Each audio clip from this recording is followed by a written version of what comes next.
नमस्कार, कार्यक्रम सन्दर्भमा यहाँहरूलाई स्वागत छ। म हरिशरण नेउपाने। हामी आज सन्दर्भ कार्यक्रममा नेपाल उद्योग वाणिज्य महासङ्घको 54औं वार्षिक साधारण सभा एवं निर्वाचन काठमाडौँमा सुरु भएको छ र यो निर्वाचन अब कोभिड-19 को बीच चैतमा हुनुपर्ने निर्वाचन अहिले भइरहेको छ र हामी यसै विषयको सेरोफेरोमा आज कुराकानी गर्नेछौँ। नेपाल उद्योग वाणिज्य महासङ्घ एउटा निजी क्षेत्रको ठुलो छाता सङ्गठन हो। यो कोभिड महामारीको बीचमा पनि यो सङ्गठनमा एक त सहमतिका साथ नेतृत्व आउन सकेन। यसले निजी क्षेत्र कता गइरहेको छ भनेर एक किसिमको प्रश्न उठिरहेको बेला हामी यसै विषयमा आज चर्चा गर्नेछौँ। हामीसँग हुनुहुन्छ नेपाल उद्योग वाणिज्य महासङ्घका केन्द्रीय सदस्य राजकुमार नेउपाने। उहाँ अहिले बागमती प्रदेशबाट केन्द्रीय सदस्यको उम्मेदवार पनि बन्नुभएको छ। उहाँ मकवानपुर उद्योग वाणिज्य सङ्घको पूर्व अध्यक्ष पनि हुनुहुन्छ। आउनुहोस्, सर्वप्रथम उहाँलाई कार्यक्रममा स्वागत गरौँ। स्वागत छ यहाँलाई। हस्, धन्यवाद। अब यो नेपाल उद्योग वाणिज्य महासङ्घको जुन साधारण सभा 54औं वार्षिक साधारण सभा सुरु भइसक्यो होइन? भोलि शनिबार निर्वाचनको कार्यक्रम छ। अहिले किन यो साझा सहमतिमा उद्योग वाणिज्य महासङ्घ अगाडि बढ्न सकेन यो महामारीको समयमा पनि? वास्तवमा यो नेपाल उद्योग वाणिज्य सङ्घमा विगत केही समयदेखि अलिकति चाहिँ के भन्दाखेरि यो समन्वयकारी भूमिका निर्वाह गर्न सकिएन र वास्तवमा साझा अहिलेको जुन यो निजी क्षेत्र बीचमा यत्रो महामारीमा जुन किसिमको एउटा आएको बेलामा पनि अहिले हामी सबैजना मिलेर वास्तवमा यो सहमतिको प्रयास गर्नुपर्थ्यो। तर कता कता उद्योग वाणिज्य महासङ्घमा पनि यो राजनीतिक खेल भनौँ या के भयो, त्यो कारणले गर्दाखेरि दुई खेमा हुन गएको अवस्थाहरू हो र हामी चाहन्थ्यौँ। वास्तवमा हामी पनि कार्य समितिकै सदस्य भएका कारणले पनि अहिले गुट उपगुट गर्ने बेला होइन। हामी सबैले सबै चाहिँ के भन्दा निजी क्षेत्रले एक मात्र नेपालको सबैभन्दा ठुलो संस्था उद्योग वाणिज्य महासङ्घ, अब यसमा राजनीतिकरण गर्नु हुँदैन। हामी सबै मिलेर यो देशमा आर्थिक यो सङ्कटबाट यो चाहिँ पार गराउनको निम्ति सबै उद्योगिक व्यवसायलाई अब उद्योग वाणिज्य महासङ्घलाई एकत्रित ढङ्गले नेपालमा औद्योगिक वातावरण सिर्जना गर्नुपर्छ। उद्योग लगानी भित्र्याउनको निम्ति सरकारसँग चाहिँ सबै कार्य समन्वयकारी भूमिका निर्वाह गर्ने यो संस्थामा अहिले चाहिँ के भन्दाखेरि गुट उपगुट गरेर गर्ने होइन र हामी सबैले मिलेर जानुपर्छ भन्ने किसिमको हामी सबै कार्य समितिका साथीहरू पनि राखेका हौँ। तर अहिले कता कता चाहिँ के भन्दाखेरि त्यो अवस्थाहरू सिर्जना भएन।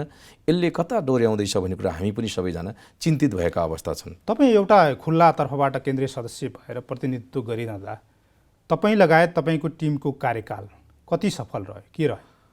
अब वास्तवमा भन्नुपर्दाखेरि नेपाल उद्योग वाणिज्य महासङ्घमा पहिलोचोटि निजी क्षेत्रले एउटा महिला नेतृत्व पाएको थियो। हामीले आशा पनि गरेका थियौँ र उहाँले सकेसम्म कोसिस गर्नुभएको थियो। तर कता कता उहाँलाई पनि काम गर्ने वातावरणहरूको एउटा चाहिँ के भन्दाखेरि विभिन्न चाहिँ यो अप्ठ्यारापनको बावजुदमा उहाँले काम गर्ने अगाडि बढाउनु भयो। तर यो किसिमको सोड्ने भन्ने कुरा चाहिँ निजी क्षेत्रले पाएको अवस्थाहरू चाहिँ खासै भेटिएको अवस्थाहरू भएन।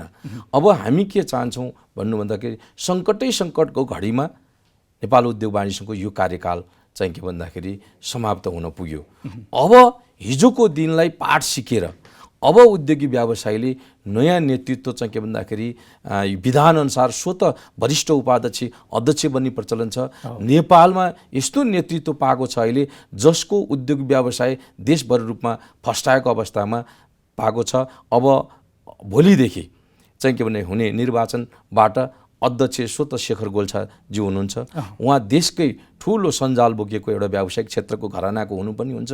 त्यस कारणले मलाई लाग्छ अहिलेको अलिकति चाहिँ के भन्दाखेरि म पनि के चाहन्थेँ, हामी पनि के चाहन्थ्यौँ सबैजना भनेदेखि यो बेलामा वर्तमान अध्यक्षज्यू र चाहिँ अब हुनेवाला अध्यक्षज्यूहरू पनि एउटा गुट उपगुट गर्नु हुँदैन थियो। तर संजोगवश यी वातावरणहरू सिर्जना भयो। तर पनि अध्यक्षज्यूहरूले मिलाएर लानुपर्छ। अबको यो निर्वाचनमा यो प्रजातान्त्रिक अभ्यास हो, निर्वाचन हुन सक्छ। सकभर सहमतिको प्रयास गर्दाखेरि एउटा राम्रो सन्देश जान्थ्यो। भएन भने पनि सबै आकाङ्क्षी हुन्छन् नै, त्यसलाई राम्रो नेतृत्व आउँछ भन्ने किसिमको हामीले पनि विश्वास गरेका छौँ। जो आउनु भए पनि अब आर्थिक उन्नतिको बाटोमा उद्योगी व्यवसायहरूले एउटा चाहिँ के अरे प्रफुल्लित हुने वातावरणहरू बनाउनुहुन्छ भन्ने किसिमको हामीले लागेको छ। अब यो तपाईले यसो भनिरहँदा यसको नतिजा चाहिँ मिश्रित किसिमको आयो भने कतिको सफल रूपले अगाडि बढ्न सकिएला? अब हेर्नुहोस्, वास्तवमा भन्नुहुन्छ भने नेपाल उद्योग वाणिज्य महासङ्घ जुन हिजोको जुन गरिमा थियो, त्यो गरिमा बचाउनको निम्ति पनि अहिले सबै जिल्ला नगर उद्योग वाणिज्य सङ्घ, सबै एसोसिएट सदस्यहरू, वस्तुगत सदस्यहरूले सबैले बुझेका छन्। अब पनि हामी आफैमा झै झगडा गर्न लाग्यौँ भनेदेखि अब उद्योगी व्यवसाय निराश हुनु बाहेक केही छैन। त्यस कारणले अहिलेको अवस्थामा हामी सबै, म त आग्रह गर्न चाहन्छु, सबैले सक्षम र व्यवसायी मान्छे जो कतिपय व्यवसाय नभएर पनि उम्मेदवार बनेका अवस्थाहरू पनि छन्, त्यो सबै बुझेर वास्तविक व्यवसायको मर्म बुझ्ने भने व्यवसाय भए पछाडि मात्र बुझिन्छ। त्यस कारणले त्यस्तो नेतृत्वहरू सबैजना, मैले आग्रह गर्न चाहन्छु, त्यस्ता व्यक्तित्वहरूको छनौट गर्नुहोस्। अब निजी क्षेत्र एकदम उल्लासमय वातावरणमा निजी क्षेत्रले चाहिँ के नेतृत्व गर्नुपर्छ भन्ने किसिमको मलाई लाग्छ। पक्कै पनि त्यस्ता मिश्रित भन्दा पनि मलाई लाग्छ टिम गुट उपगुट भन्दा पनि अब सबैको चाहना निजी क्षेत्रलाई उल्लासमय बनाऊ भन्ने किसिमको छ। त्यसले अहिलेको चाहिँ के भन्दाखेरि वास्तवमा सोचेर सम्झेर एउटै किसिमको राम्रो किसिमको टिम आउँछ भन्ने कुरो मैले चाहिँ विश्वास गरेँ। शेखर गोल्छाज्यूले त्यो टिमलाई हाँक्न सक्नुहुन्छ। त्यही किसिमले तपाईँले जुन अहिले आशय व्यक्त गर्नु भइरहेको छ, त्यो अवस्थामा एउटै बनाएर लान सक्नुहुन्छ? मलाई लाग्छ, मलाई चाहिँ विश्वास लाग्छ शेखर गोल्छाज्यू त्यो एउटा चाहिँ आफैमा एउटा चाहिँ व्यवसाय घरानाको हुनुहुन्छ। त्यस कारणले पनि व्यवसायमा उतार चढाव आउने किसिमको बाधा उहाँले सबै पार गरेर जानुभएको व्यक्तित्व हुनुहुन्छ। मलाई लाग्छ अब अध्यक्षको कुर्सीमा नबस्दासम्म उहाँले हिजोका दिनमा के कस्तो के अरे गर्नुभयो होला त्यो पाटो अलग छ। अब उहाँ सबै क्षेत्रको अध्यक्ष हुनुहुन्छ। निजी क्षेत्रको चाहिँ के भन्छ जुन गार्जियनसिपको भूमिका निर्वाह गर्नको निम्ति पनि उहाँले सबैलाई समेटेर सबै आफ्नो मान्छे हो र त्यस कारणले हामी सबै मिलेर निजी क्षेत्रलाई चाहिँ अगाडि बढाउनुपर्छ, आर्थिक चाहिँ के भन्दाखेरि भित्र्याउनुपर्छ, उद्योग वातावरण बनाउनुपर्छ भन्ने विषयमा शेखर गोल्छाज्यू पूर्ण रूपले लाग्नुहुन्छ भनेर मैले चाहिँ विश्वास गरेको छु। अब म तपाईँकै विषयमा केन्द्रित हुन्छु। तपाईँ अहिले केन्द्रीय सदस्य पनि हुनुहुन्छ। अब बागमती प्रदेशबाट तपाईँ उठ्दै हुनुहुन्छ। कसरी आउनुभयो अहिले फेरि?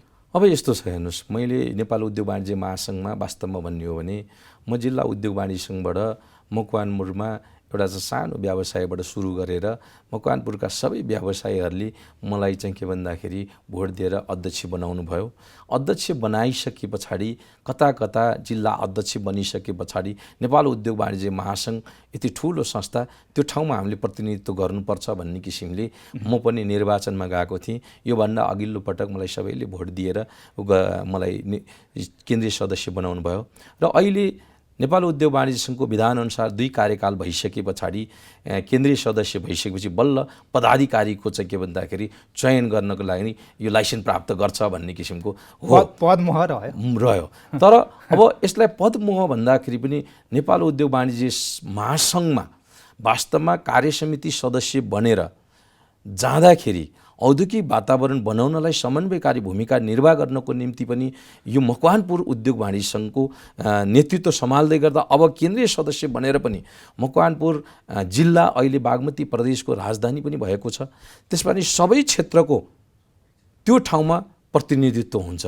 त्यस कारणले राजधानी भएका कारणले पनि हामी मकवानपुर वासीले सबै व्यवसायीले यहाँको एउटा चाहिँ नेतृत्व चाहिँ आवश्यक पर्छ है भन्ने किसिमको वातावरणमा मैले निरन्तरता दिनको निम्ति पनि चाहिँ के भन्दाखेरि सबै व्यवसायीहरूको मन जितेर यो क्षेत्रमा हाम्रो प्रतिनिधित्व हुनुपर्छ भनेर मैले बागमती प्रदेशको केन्द्रीय सदस्यको रूपमा मैले उम्मेदवारी दिएको छु र यो उम्मेदवारीमा पक्कै पनि यो सबै प्रदेशको बागमती प्रदेशको राजधानी भयो भन्दैमा मात्रै होइन, सबै प्रदेशको केन्द्रबिन्दु रहेको बागमती प्रदेशको राजधानी मकवानपुरले हेर्ने दृष्टिकोण सबै क्षेत्रमा छ। सबै यो क्षेत्रको व्यवसायीहरूलाई हामीले चाहिँ के भन्दाखेरि यो ठाउँमा आउँदाखेरि औद्योगिक वातावरण सिर्जना गर्नको निम्ति प्रदेशको अहिले नयाँ संरचना बनेको अवस्था छ। भर्खरै प्रदेशको संरचनाहरू बनेर यसलाई स्थापित गर्ने किसिमको वातावरण बनाएको छ। त्यसकारण उद्योग वाणिज्य सङ्घहरूको पनि सबै क्षेत्रको एउटा प्रादेशिक संरचना अनुसारको त्यही क्षेत्र बागमती प्रदेशमा राजधानी भएकै कारणले त्यहाँ चाहिँ के भन्दाखेरि सचिवालयको स्थापना गर्नुपर्ने छ। यो व्यवस्थित गर्नको निम्ति पनि मेरो उम्मेदवारी भएको छ। अब तपाईँले यसो भनिरहँदा यो प्रदेश क्षेत्रका समस्याहरू चाहिँ के छन् त? तपाईँ एउटा प्रदेशबाट केन्द्रीय सदस्यमा उठिरहँदाखेरि तपाईँले एउटा बागमतीको प्रतिनिधित्व त गर्नुहुन्छ, तर समग्र देशको प्रदेशहरू जुन उद्योग वाणिज्य सङ्घहरू छन् यहाँ होइन, जिल्ला नगर उद्योग वाणिज्य सङ्घहरू छन्, उहाँहरूको समस्याहरू के छन्? अहिले समस्याहरू वास्तवमा भन्नु भने उद्योग व्यवसाय एकदम मर्माहित भएको छ अवस्था छ। धेरै व्यवसायहरू वास्तव भन्यो भने यो वर्ष त एउटा कलाल अवस्थामा नै सिर्जना भयो होइन, अझैसम्म पनि टुङ्गिएको छ, दस्तास भइरहेको अवस्था छ। धेरै व्यवसायीहरू चाहिँ के भने विस्थापित भएको अवस्था छ। धेरै साथीहरूले उद्योग व्यवसाय नै बन्द गर्नु परिसकेको अवस्था पनि छ। धेरैले छोडी पनि सकेका छन्। अहिले बैङ्क वित्तीय संस्थाहरूको जुन किसिमको एउटा इन्भाइरोमेन्ट आयो उद्योग व्यवसायहरूलाई चाहिँ के अरे हेर्ने दृष्टिकोण र नेपाल सरकारले पनि सबै चाहिँ के भन्दाखेरि लाद्ने काम व्यवसायहरू बिचमा नै गरेको अवस्था। तपाईँहरूको लबिङ चाहिँ के हुन्छ त? अब अहिले हाम्रो चाहिँ लबिङ के हुन्छ भनेदेखि अब औद्योगिक वातावरण कसरी बनाउने, औद्योगिक वातावरण जबसम्म बन्दैन निजी क्षेत्रपट्टि चाहिँ के भन्दाखेरि नेपाल सरकारले त्यो इन्भाइरोमेन्ट गराउन सक्दैन तबसम्म उद्योग फस्टाउन सक्दैन। तपाईँले यसो भनिरहँदा म एउटा बिचमै तपाईँलाई रोकेँ। जस्तो औद्योगिक वातावरण बनाउने सबैले भन्छन्, यो अमूर्त कुरा रह्यो। पक्का तपाईँहरूले अध्ययन गरेर यो भयो भने चाहिँ औद्योगिक वातावरण हुन्छ भनेर कहिले दिनुहुन्छ त? अब हेर्नुहोस्, वास्तवमा हो अहिले वास्तवमा नेपाल सरकारमा अहिले प्रधानमन्त्रीज्यूले पनि बार बार भन्नुभएको छ तपाईँहरू खालि यो चाहिँ के भन्दाखेरि हामीलाई गाह्रो भयो मात्र भन्नुहुन्छ, तर त्यसको समाधानसहितको बाटो लिएर आउनुहोस् भन्नुभएको छ। वास्तवमा त्यो राम्रो कुरा मैले पनि भन्ने गर्छु। अहिले वास्तवमा औद्योगिक वातावरण मात्रै भन्ने कुराहरू होइन। हामीले त कस्तो किसिमको भन्दाखेरि औद्योगिक क्षेत्रमा एउटा चाहिँ सानो लेभलको उद्योग राख्न चाह्यो भने त्यस्ता उद्योगी गर्न चाहने व्यक्तित्वहरूलाई चाहिँ के भन्दाखेरि प्रोत्साहित गर्नुपर्छ सरकारले। म एउटा चाहिँ के भन्दाखेरि म एउटा उद्योग चलाउन चाहन्छु, मसँग पुँजीको अभाव छ भन्ने किसिमको मेरो चाहिँ प्रोजेक्टलाई लगानी गर्ने वातावरणहरू नेपाल सरकारले दिन सक्नुपर्छ।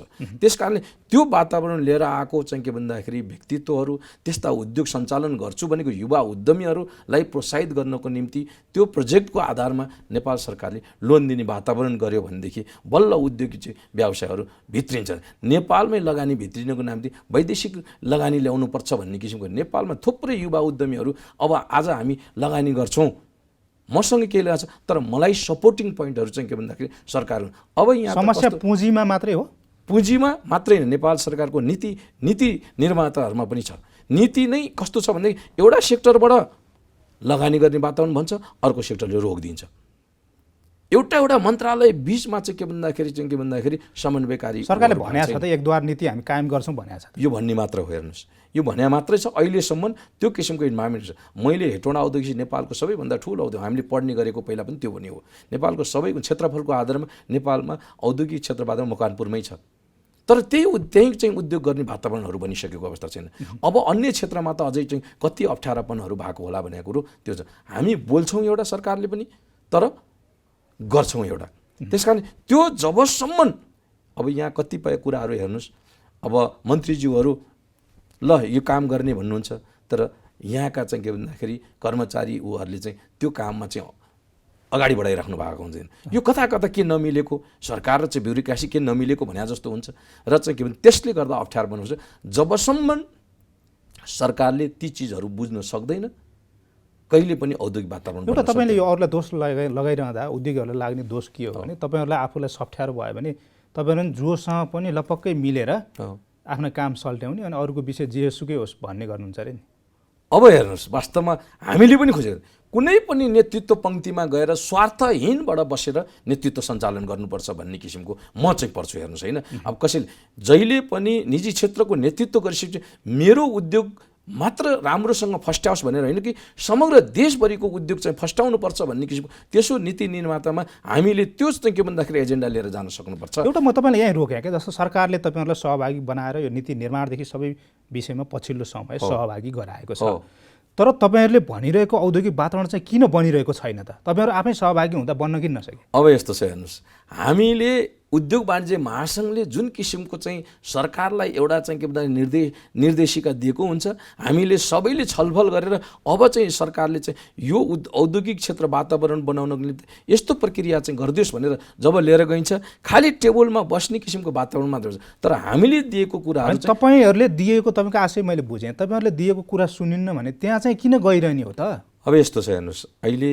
देशमा वास्तवमा निजी क्षेत्र बिना सरकारले आर्थिक उन्नति गर्न सक्दैन। देशमा निजी क्षेत्रको भावनालाई समेट्न सकेन भने हामीले जतिसुकै परिकल्पना गरे पनि देश सुन्दर यो चाहिँ के भन्दाखेरि उन्नतिको बाटोमा लाग्दैन। त्यस कारणले निजी क्षेत्रको कुरा हाम्रो लडाइँ नै त्यही हो। हाम्रो कुरा किन सुन्नै हुँदैन? होइन भने अब यदि सरकारले हाम्रो कुरा सुन्दैन भने हामी सबै चाहिँ के भन्दाखेरि उद्योगपतिहरूले चाहिँ चाबी साँझो बुझाउँथ्यौँ। किन गराउने? नेपालमा लगानी गर्ने, अन्य क्षेत्रमै लगानी गर्दाखेरि त्यसको हुन्छ। त्यस कारणले पनि अब वास्तवमा अबको नेतृत्व हिजोको जे जस्तो भयो भने पनि अहिले चाहिँ के भन्दाखेरि अहिलेको प्रधानमन्त्रीज्यूले वास्तवमा भन्नु भने अहिले चाहिँ सरकारले हाम्रो निजी क्षेत्रले एउटा योजना बनाएर लिएर आउनुहोस्, अब समृद्धिको बाटोतर्फ लाग्नुपर्छ भन्ने किसिमको उहाँहरूको योजना छ। अबको नेतृत्वमा पक्कै पनि हामीले एउटा चाहिँ के भन्दाखेरि यो भूमिका वातावरण एउटा चाहिँ समन्वयकारी भूमिका निर्वाह गरेर औद्योगिक वातावरणलाई हामीले चाहिँ एउटा पोइन्ट वाइज अनुसारले हामीले चाहिँ के भन्दा यो तपाईँहरूले बनाइदिनुहोस्, यो बाटो चाहिँ के भन्दाखेरि सरकारले देखाइदिनु पर्यो, हामी निजी क्षेत्र पनि यसमा लगानी गर्छौँ भन्ने किसिमको वातावरणहरू अब हामी पनि बनाउने छौँ। अबको नेतृत्वले, म तपाईँलाई यति विषय जोड्न चाहन्छु कि अबको नेतृत्वले हाम्रो व्यावसायिक क्षेत्रमा कोही गलत गर्नेछन् भने पनि तिनीहरूलाई कारबाही हुनुपर्छ, सही गर्नेहरूलाई अगाडि बढाउनुपर्छ भनेर तपाईँहरूको निजी क्षेत्रको नेतृत्वले भन्न सक्छ? यो पक्कै पनि भन्छ। किन भन्दाखेरि शेखर गोल्छाज्यू यस्तो व्यक्तित्व हुनुहुन्छ जसले आज बच्चैदेखिको औद्योगिक घराना भएको व्यक्तित्व। उहाँले के भन्नुपर्छ भन्नुहुन्छ भने हामीले पनि भन्नुपर्छ, जसले गल्ती गर्छ त्यो कारबाहीको भागीदार हुनुपर्छ, तर गल्ती गर्ने वातावरण सरकारले पनि दिनु हुँदैन। आज चाहिँ के भन्दा निजी क्षेत्र भन्ने बित्तिकै कालाबजारी, हरेक किसिमको यिनीहरू नाफाखोरी, यी सबै कुरा भन्ने होइन। किन गरे त? सरकारले आजसम्म विदेशमा कस्तो प्रचलन छ भन्नुहुन्छ भने एउटा तिमी चाहिँ के भन्दाखेरि उद्योग व्यापार जे गर्छौ तिमी सरकारलाई ट्याक्स तिर भन्छ। आज 13% भ्याट ल्याएको छ, किन 13%? 30% भ्याट लिए पनि ट्याक्सले पनि तिर्छ व्यवसायीले, तर उसको अन्तमा उसको सुरक्षा कहाँ छ त? व्यवसायले ट्याक्स तिर्दै जान्छन्। नेपालमा ट्याक्स लुकाउनुको कारण चाहिँ के त? ट्याक्स लुकाउनुको व्यवसायीले लुकाउने होइन, वातावरण त्यो बनाइदिएका कुराहरू हुन्। नेपालमा व्यवसायीहरूले स्वतः तिम्रो निश्चित चाहिँ के भन्दाखेरि भोलि यति वर्ष पछाडि तिमीले ट्याक्स तिरेको आधारमा तिम्रो निश्चित पछि चाहिँ गएर 60 वर्ष पछाडि होस्, तिम्रो 65 वर्ष पछाडि होस्, तिम्रो चाहिँ सुरक्षाको अनुभूति चाहिँ सरकारले दिन्छ भन्ने भयो भने कसले ट्याक्स किन लुकाउन चाहन्छ? निजी क्षेत्रले अब गएर हामी यो ट्याक्स लुकाउँदैन, यो वातावरण बन्नुपर्छ भनेर अबको नेतृत्वले भन्न सक्छ? पक्कै पनि। अब सरकारलाई ट्याक्स यो ठाउँबाट तपाईँ लगाउनुहोस्, तर सुरक्षाको अनुभूति पनि दिइदिनुहोस् भन्ने किसिमको वातावरण बनाउन सक्यो भने, जस्तो जागिर खाँदाखेरि पेन्सन आउँछ, व्यवसायीले तिरेको ट्याक्सबाट उसले पेन्सन प्राप्त गर्दैन, उसले नाफा खाने मात्र होइन, सरकारलाई ट्याक्स तिर तिम्रो चाहिँ के भन्दाखेरि तिमीलाई चाहिँ के अरे पालन पोषण भोलिका दिनमा गर्ने किसिमको वातावरणहरू सरकारले पनि गर्छ। आजसम्म त्यो काम गर्न सकेको अवस्थाहरू छैन। किन 13% लिने, 30% लिने? उसलाई के हुन्छ? वृद्ध अवस्थामा उसले व्यवसाय गर्यो, वृद्ध अवस्थामा उसले मलाई त सरकारले हेर्छ है भन्ने किसिमको वातावरण किन चोर्नु पर्यो? ट्याक्स किन छल्नु पर्यो? त्यस कारणले गर्दाखेरि विदेशमा यस्ता किसिमको प्रक्रियाहरू छ। तपाईँले 1-2% चाहिँ किन इन्भेस्ट गरेर तपाईँहरूले सेक्युरिटी खोज्नुभयो होइन? पक्कै हो, त्यो सेक्युरिटी छैन। अहिले लगानी गर्यो न, उद्योगको चाहिँ के भन्दाखेरि एउटा चाहिँ सुरक्षाको प्रत्याभूति छ, न चाहिँ के भन्दाखेरि ग्यारेन्टी गरेका छन् तपाईँ लगानी गर्नुहोस्, तपाईँको सुरक्षाको प्रत्याभूति सरकारले दिन्छ भन्ने किसिमको कहीँ पनि छैन। हेर्नुहोस्, तपाईँ अब दोस्रो पटक केन्द्रीय सदस्य हुँदै हुन्छ होइन? अब यस्तो प्रत्याभूति दिलाउन तपाईँ लाग्नुहुन्छ? पक्कै पनि। मैले चाहिँ के भन्दाखेरि म उम्मेदवारी प्रदेश बागमती प्रदेशको केन्द्रीय सदस्यको उम्मेदवार बन्दै गर्दा यो प्रदेशमा भएका अप्ठ्यारापनलाई उद्योग वाणिज्य महासङ्घ मार्फत हामीले सरकारमा यो प्रादेशिक संरचना अनुसारको अहिले औद्योगिक एउटा नीति निर्माण पनि हुँदैछ। त्यो नीति निर्माणमा हाम्रो चाहिँ उल्लेखनीय भूमिका रहनेछ। म यो प्रदेश बागमती प्रदेशमा उद्योग यो कारणले उद्योग ल्याउन सक्ने वातावरणहरू छ, हामी जग्गा दिन्छौँ, सबै किसिमको दिन्छौँ, तर उद्योग यहाँ चाहिँ के भन्दाखेरि ल्याउनुहोस् भन्ने वातावरण चाहिँ हामी बनाउने कि सरकारसँग पहल गर्ने कामहरू र यो समन्वयकारी भूमिका निर्वाह गरेर उद्योग वाणिज्य महासङ्घ मार्फत बागमती प्रदेशमा पक्कै पनि औद्योगिक लगानी भित्राउँछौँ भन्ने किसिमको म फेरि यो कुरा गरेर होइन काम गरेर। तपाईँले यदि भन्नुभयो जस्तो बागमती प्रदेशमा 16 सदस्य हुनुहुन्छ होइन, तपाईँलाई आफूलाई भोट दिने जिल्ला नगर हो। अब उहाँहरूले तपाईँ केन्द्रीय सदस्य भएर आइसके पछाडि कुनै पनि जिल्ला नगरका ती सदस्यहरूले हामीलाई समस्या भयो भनेर देख्न पर्दैन? पक्कै पनि मेरो बुद्धि विवेकले भ्याएसम्म र सबै उद्योगी व्यवसायीको म एउटा जिल्लाको अध्यक्ष भएका कारणले पनि पहिला र यो सबै कारणले पनि मैले उद्योगी व्यवसायको समस्या पनि बुझेको छु र सरकारले गर्नुपर्ने वातावरणमा यदि चाहिँ निश्चिन्त भएर ढुक्कको साथ लाग्न सरकारले चाहिँ के भन्दाखेरि त्यो वातावरण बनाइदियो भने हामी यो क्षेत्रमा कुनै व्यवसाय उद्योग व्यवसायले चाहिँ के भन्दाखेरि अप्ठ्यारोपन मान्नुपर्ने व्यवसायहरू हुन्छ। तर मैले धेरै देखेको छु, हेर्नुहोस्, भन्सार कार्यालयदेखि नै एउटा चाहिँ के भन्दाखेरि न्यून बीजीकरणका कुरा हामी कुरा गर्छौँ, सरकार एउटा कुरा, भन्सारदेखि न्यून बीजीकरणका कुरा, तर त्यही चिज चाहिँ अनुगमन जाने बेलामा अप्ठ्यारोमा पर्छ। एउटा उद्योगले प्रोडक्सन गर्छ, त्यो व्यवसायहरू अप्ठ्यारोमा पर्छ। अनुगमनका पार्ट गलत गर्नेलाई कारबाही हुनुपर्छ। एउटा यो उद्योग क्षेत्रका जो व्यक्तिहरू हुन्छ नि, उहाँहरूले नि एउटा आफ्नो चाहिँ कोड अफ कन्डक्ट बनाएर त्यो अनुसार उहाँहरू हिँड्न सक्नुहुन्न भने खालि सरकारलाई मात्रै दोष दिएर हुन्छ? नो, यसमा एउटा कुरा के हुन्छ भन्दाखेरि यो कता कता एउटा निजी क्षेत्रको र सरकार बिचको एउटा चाहिँ पुलको काम गर्ने वातावरणहरू नबनेको भने जस्तो लाग्छ। हामीले जहिले पनि के भन्छौँ भन्दाखेरि व्यवसाय सरकारी पक्षबाट व्यवसाय नै खराब छ भन्ने किसिमको वातावरण, हामी निजी क्षेत्रबाट सरकारकै यो नीति खराब छ भन्ने किसिमको कुराहरू, कतै न कतै यसलाई चाहिँ कन्फ्लिक्ट बनाउने वातावरणहरू नीति नियम बनाउने बेलामा राख्ने गरेको पाइएको छ। र तर भन्ने किसिमको कुरो राखिदिए बित्तिकै त्यसैले समाएर चाहिँ व्यवसाय कारबाहीमा पर्छ। तथ्य प्रमाणित भयो भने त्यो व्यवसायले कारबाही गर्नुपर्छ भनेर हामी नै आफै लाग्छौँ। तर यो ट्याक्स चोरेको हुँदैन।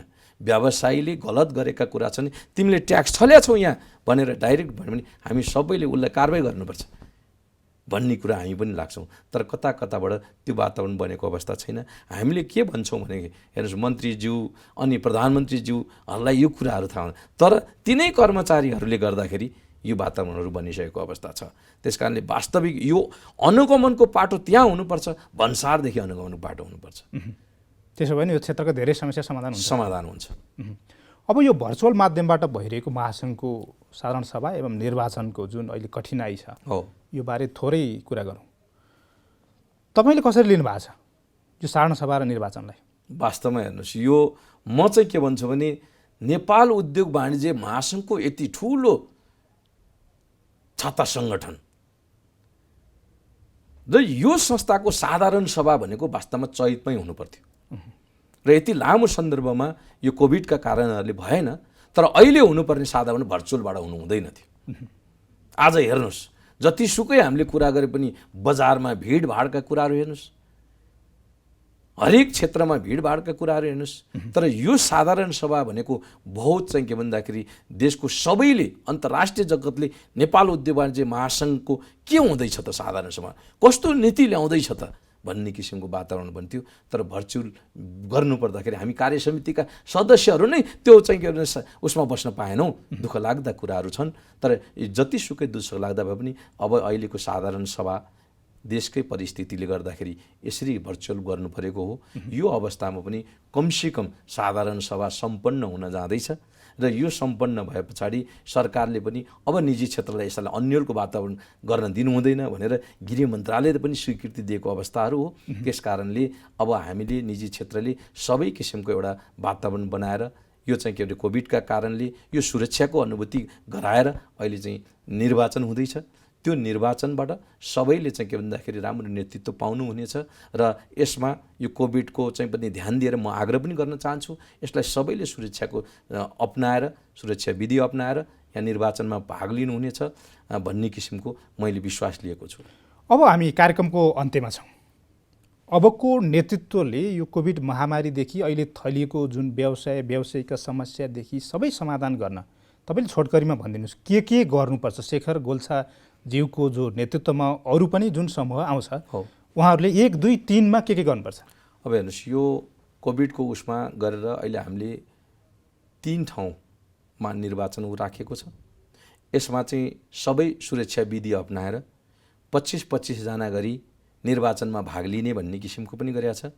त्यो सबै कुराहरूमा दुवै क्षेत्र, दुवै गुटका साथीहरूले अहिले हुँदा गुटबन्दी पनि भयो। त्यसले गर्दाखेरि दुवै क्षेत्रका साथीहरूले, दुवै क्षेत्रका चाहिँ के अरे वरिष्ठका उम्मेदवारज्यूहरूले हामी सबै मिलेर कमसेकम सुरक्षा विधि भोलिको दुर्घटनाबाट हामी पस्नुपर्छ र यसमा चाहिँ हामी सबैजना लागेर सुरक्षा विधि अपनाएर यो निर्वाचनलाई सबैले सम्पन्न राम्रोसँग गर्नुपर्छ भन्ने किसिममा हामी सबै लागेका छौँ। त्यस कारणले पक्कै पनि आगामी दिनमा अब कसरी जाने? हामी आगामी दिनहरूमा चाहिँ भोलिका दिनमा यो चाहिँ उद्योग वाणिज्यसँग अहिलेको जुन नेतृत्व हुनुहुन्छ यसलाई सबैलाई मिलाएर लिएर जानुहुन्छ र अहिलेको चाहिँ के भन्दाखेरि अब आउने निर्वाचनले नयाँ कमिटी पनि लिएर आउनेछ, नयाँ नेतृत्व लिएर आउनेछ। त्यस कारणले यी सबैलाई मिलाएर लिएर जाने कुरामा शेखर गोल्छाज्यू लाग्नुहुनेछ भन्ने किसिमको हामी पूर्ण विश्वासमा छौँ र त्यस कारणले गर्दाखेरि अबको निर्वाचन सम्पन्न गराउने तर्फमै हामी सबैजना लागिरहेका छौँ। यसले चाहिँ पक्कै पनि राम्रो सन्देश जान्छ भन्ने किसिमको हाम्रो सोच बनाएका छौँ। हस्, हामीलाई समय दिनुभयो, यहाँलाई धन्यवाद। हस्, एकदम धन्यवाद। दर्शकवृन्द, आजको कार्यक्रममा हामीले काठमाडौँमा जारी रहेको नेपाल उद्योग वाणिज्य महासङ्घको 54औं वार्षिक साधारण सभा एवं निर्वाचनसँग केन्द्रित रहेर नेपाल उद्योग वाणिज्य महासङ्घका केन्द्रीय सदस्य राजकुमार नेउपानेसँग कुराकानी गऱ्यौँ। आजको लागि सन्दर्भ यति नै। तपाईँ जनताद्वारा जनताका लागि प्रसारित जनता टेलिभिजन हेरिरहनुहोस्। नमस्कार।